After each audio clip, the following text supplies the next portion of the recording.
Hello बच्चों, चलिए प्रश्न को पढ़ते हैं।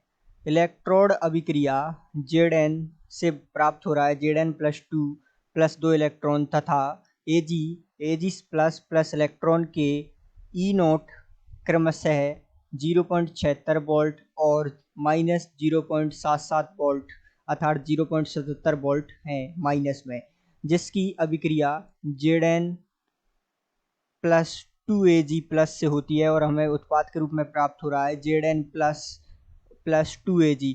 तो हमें ज्ञात करना है विद्युत वाहक बल है।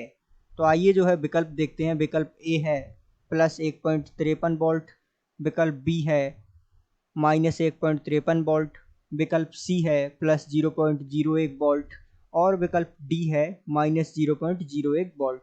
तो आइए सबसे पहले हम इस प्रश्न की मुख्य अवधारणा पर चर्चा कर लेते हैं और इस प्रश्न को हल करते हैं। तो ध्यान दीजिएगा, यहाँ जो है हमें विद्युत वाहक बल निकालना है। तो इसके लिए हमें एक सूत्र पता होना आवश्यक है, अर्थात विद्युत वाहक बल कैसे निकालते हैं। तो इसका सूत्र होता है E बराबर ई कैथोड, अर्थात कैथोड का विद्युत वाहक बल माइनस ई एनोड का विद्युत वाहक बल। ठीक है, तो यहाँ ध्यान दीजिएगा, ये जिंक से जो है 2 इलेक्ट्रॉन त्यागे जा रहे हैं। तो जो है यहाँ क्या हो रहा है, जिंक का ऑक्सीकरण। तो हम जानते हैं ऑक्सीकरण कहाँ होता है, एनोड पर।